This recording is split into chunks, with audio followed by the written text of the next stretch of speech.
Penguin Random House Audio presents God Save Texas, A Journey into the Soul of the Lone Star State by Lawrence Wright. Read for you by the author. For Steve, who was there at the beginning and will be at journey's end. We're oilmen and philosophers, astronauts and ranchers, fishermen and roughnecks and college professors. We're carpenters and preachers and artists and physicians, high-tech geeks and redneck musicians. We're Church of Christ and Baptist, evangelical and Southern. We're straight and gay and what the hey, we come in every color. We're Czech and Greek and Mexican, Vietnamese and Cajun. We sprawl 250,000 miles. We have no common language. God save Texas from the well-intentioned masses. God save Texas from the posers and jackasses. God save Texas. He's the only one who can. Unpublished song by Marcia Ball and Lawrence Wright. Chapter 1. The Charms, Such as They Are. Subtle was the word my friend Steve chose as we drove through a spongy drizzle from Austin to San Antonio on a mild February morning. He was referencing the quality of the pleasures one might experience from observing the Texas landscape, small ones requiring discernment, although the actual vista in front of us was an unending strip mall hugging a crowded interstate highway. Subtlety is a quality rarely invoked for anything to do with Texas, so I chewed on that notion for a bit. There are some landscapes that are perfect for walking, disclosing themselves so intimately that one must dawdle to take them in. Some that are best appreciated in an automobile at a reasonable rate of speed, and others that should be flown over as rapidly as possible. Much of Texas I place in this last category. Even Steve admits that Texas is where everything peters out.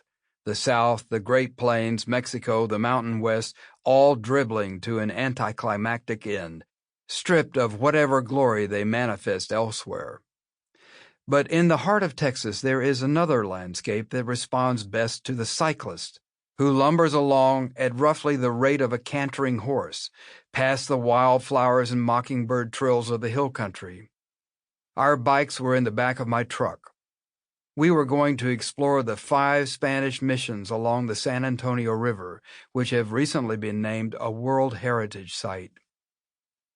Steve is Stephen Harrigan, my closest friend for many years, a distinguished novelist who is now writing a history of Texas. We stopped at a Buc-ee's outside New Braunfels to pick up some Gatorade for the ride. It is the largest convenience store in the world, a category of achievement that only Texas would aspire to.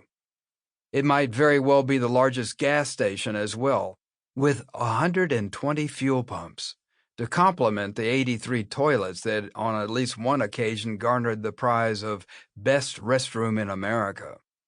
The billboards say the top 2 reasons to stop at Buc-ee's, number 1 and number 2. And also restrooms you have to pee to believe. But gas and urination are not the distinguishing attractions at Buc-ee's. Texas is, or at least the kind of material goods that reify Texas in the minds of much of the world. Massive belt buckles, barbecue, country music, Kevlar snake boots, rope signs, a length of rope twisted into a word, for instance, howdy, and pasted over a painting of a Texas flag, holsters, although no actual guns, T-shirts, have a willy nice day, bumper stickers, don't mess with Texas, and anything shaped like the state, and books of the sort classified as Texana. There is usually a stack of Steve's best-selling novel, The Gates of the Alamo, as well. One image on the T-shirts and bumper stickers and whiskey jiggers has become especially popular lately, that of a black cannon over the legend, "Come and Take It."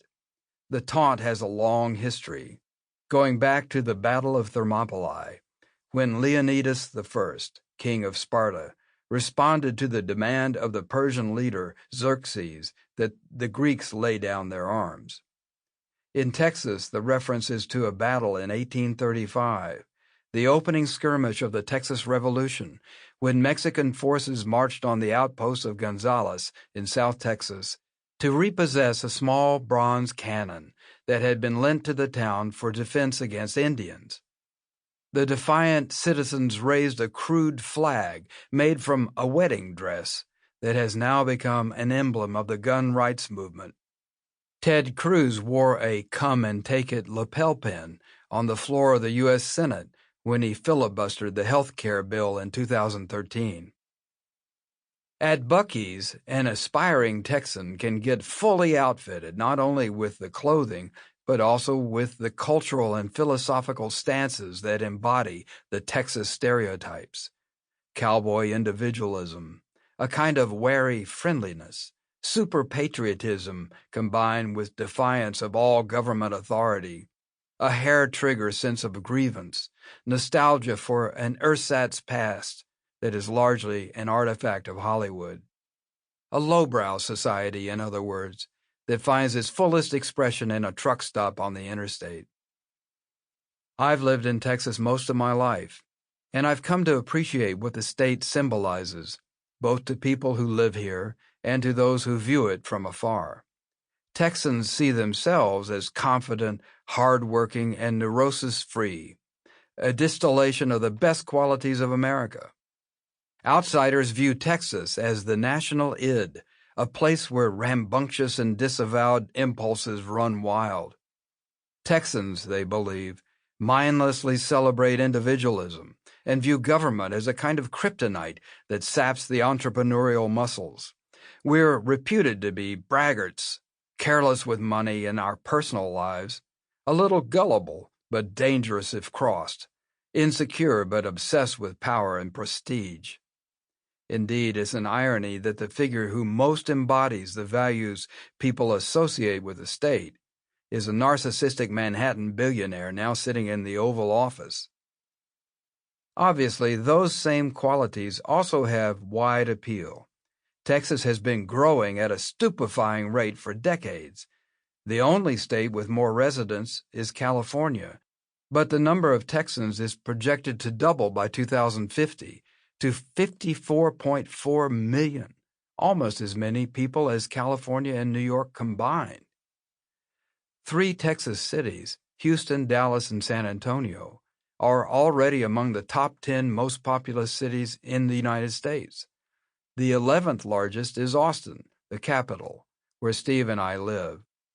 For the past 5 years, it has been one of the fastest-growing large cities in America, the metropolitan area surpassing 2 million people, dwarfing the little college town Steve and I fell for many years ago.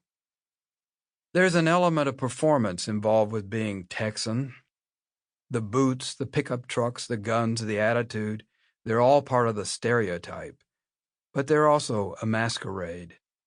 Stylistic choices such as the way Texans dress or the vehicles they choose to drive enforce a sense of identity, but they also add to the alienation that non-Texans often feel about the state. Riding on top of the old stereotypes are new ones: hipsters, computer gurus, musicians, video game tycoons, and a widening artistic class that has reshaped the state's image and the way we think of ourselves. That Texas can't be captured on a coffee mug or a bumper sticker. "I'm the least Texas person I know," Steve once observed. "I've never seen him in cowboy regalia, or even a pair of jeans. He hasn't owned a pair of boots since he was 6 years old. In college, he took horseback riding as a physical education requirement and got an F. He contends that must have been a clerical error. But the last time he was on a horse, he fell off and broke his arm." Neither Steve nor I could have lasted in Texas if it were the same place we grew up in. But we're both so powerfully imprinted by the culture, it's impossible to shake it off. Still, both of us have considered leaving and often wondered why we stayed. Many times I've considered moving to New York, where most of my colleagues live, or Washington, which is lotus land for political journalists. I've never felt at home. Sample complete. Ready to continue?